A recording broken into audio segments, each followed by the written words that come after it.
ચાલો બાળકો, આજે આપણે થોડુંક ફરીથી ગણિત કરીશું. આના અંદર બર્ડ્સ છે અને એનિમલ્સ છે. તો સૌથી પહેલાં આપણે જોવો છો તમે કે આના અંદર તમને કયું બર્ડ દેખાય છે? પોપટ. પોપટ એટલે પેરટ. તો આ કેટલા પેરટ છે ગણો? 1 ને 2. તો આપણે અંગ્રેજીમાં 2 અહીંયા લખ્યું, તો આપણે ગુજરાતીમાં કેવી રીતે લખશું? 2.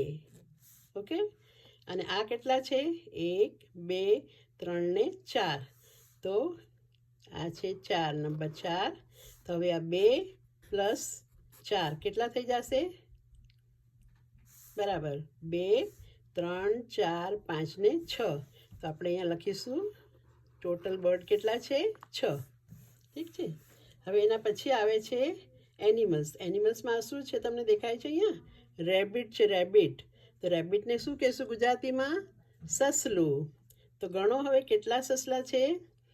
1 2 3 4 ને 5.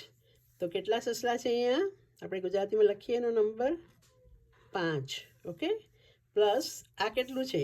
એક જ સસલું છે, રાઈટ? તો અહીંયા લખશું આપણે 1. તો હવે 5 ને 1 શું થાય છે? 6. તો ટોટલ કેટલા થઈ ગયા? કુલ સસલા 6 થઈ ગયા. તો આ ગુજરાતીનો 6 લખ્યો આપણે.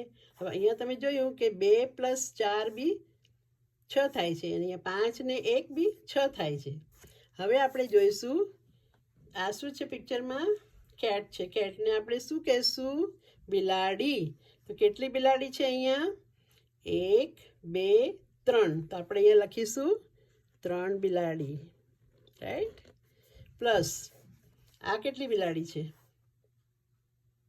1 અને 2. તો આપણે અહીંયા લખીશું 2 બિલાડી.